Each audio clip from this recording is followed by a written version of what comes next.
Мидың бөлімдері мен қызметтері. Ми бөлімдерінің құрылысы мен қызметтері.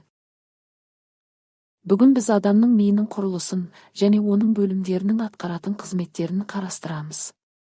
Ми біздің денемізді басқарушы ең маңызды мүше. Оның әр бөлімі ерекше функцияларды атқарады. Алдымен мидың құрылысын білуіміз қажет.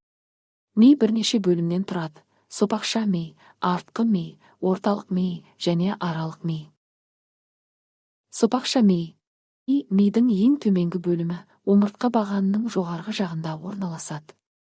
Ол өмірлік маңызды функцияларды бақылап отырады, мысалы, жүрек соғу ритмі, тыныс алу, қан айналымы және қоректік заттардың ас қорыту жүйесіне түсуі. Бұл бөлім біздің тіршілігіміз үшін өте маңызды, өйткені оның жұмысы тоқтаса, адам өмір сүре алмайды. Артқы ми. Артқы ми бұл мидың көбеюін басқарушы бөлім. Ол екі негізгі бөлімнен тұрады: ми көпірі және мишық. Ми көпірі дене мүшелерінің қозғалыс үйлесімін және тыныс алу реттеуін қамтамасыз етеді.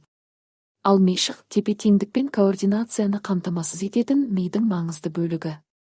Егер мишық зақымданса, дененің тепе-теңдігін сақтау қиынға түседі.